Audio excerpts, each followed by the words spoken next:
The push to get rid of Confederate monuments like this one across the United States is gaining momentum. And as Alexa Liacco shows us, that includes one much bigger monument.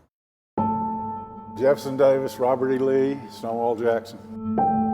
Three of the most influential men in the Confederacy, carved into granite 400 feet above the ground. Under state law, the park was established as a Confederate memorial. Stone Mountain is the largest Confederate monument in the country. For most of us, it's a reminder of white supremacy. As smaller monuments of Confederate leaders are torn down across the United States, many wonder, should Stone Mountain be next? The mountain does have a dark history. We don't deny that. We wish you could turn back the clock and change it, but we can't. That dark history fostered by the family who owned the mountain. They were known members of the Ku Klux Klan. The Venables would allow the Klan to have rallies here. The state stopped those rallies when it bought the park, but for so many, that legacy was set in stone.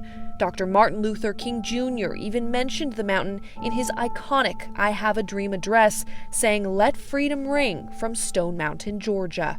That's how deeply rooted the racism spurring from Stone Mountain is. The decades-long project wasn't finished until 1972.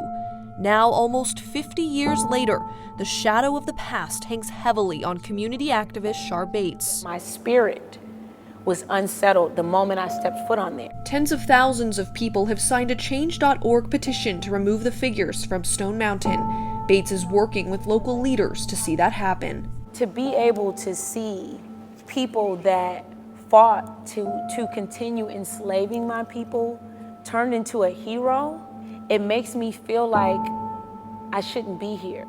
It makes me feel like this government wants us to go back in history. John Bankhead of the Stone Mountain Memorial Association agrees. The carving is problematic, but so is its removal. What's the environmental impact? What's the cost? We just need to tell a wider story, a bigger story, a more inclusive story, rather than take it off the mountain. The best thing to do would be for them to remove the Confederate generals and actually place some of the civil rights leaders. We're in the birthplace of civil rights. The monument is protected by state law, so the change may take time, but it's a fight Bates is not willing to give up. We're not saying that it's going to be easy. Georgia owes its residents the removal of this, unless they're saying that we live in a racist state. If we don't live in a racist state, then prove it. For The Race, I'm Alexa Liacco. Using music to eliminate racial hate, next.